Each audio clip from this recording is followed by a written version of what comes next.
ఏడాదిగా ప్రయత్నించిన సంతానం కలగలేదా? Noah IVF లో ఉచితంగా సంప్రదించండి. హాయ్ హలో నమస్తే, welcome to Telugu one. This is దివేశ్రీ.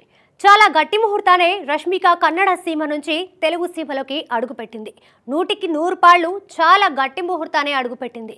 తెలుగులో ఓవర్ నైట్ స్టార్, హిందీలో ఓవర్ నైట్ స్టార్, మళ్ళీ ఇప్పుడు హిందీలోనే తనకి ఒక బడా ఆఫర్ వచ్చింది.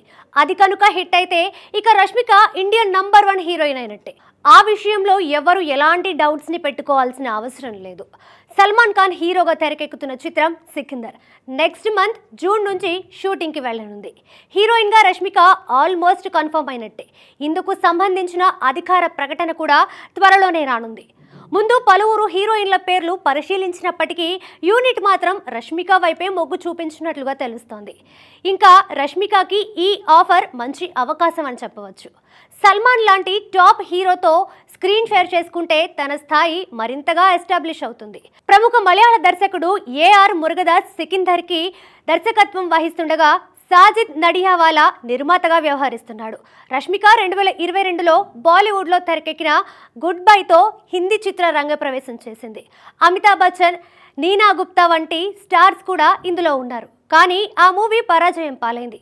ఇక ఆ తర్వాత 2023లో సిద్ధార్థ్ మల్హోత్రాతో కలిసి మిషన్ మజ్ను చేసింది. అది కూడా పరాజయం పాలైంది. కాకపోతే ఆ 2 సినిమాల ఫ్లాప్ల వల్ల రష్మికకి వచ్చిన నష్టమేమీ లేదు. యానిమల్తో భారీ విజయాన్ని అందుకొని బాలీవుడ్కి చాలా గట్టిగానే ఇచ్చింది. దాంతో ఓవర్ నైట్ స్టార్ హీరోయిన్గా మారింది. ఇప్పుడు సికిందర్ హిట్ అయితే కనుక ఇక ఆమెని ఆపడం ఎవరి తరం కాదు. పైగా తన upcoming movies Pushpa 2, the girl friend, Kubera కూడా హిందీలోనూ డబ్ అవుతున్నాయి.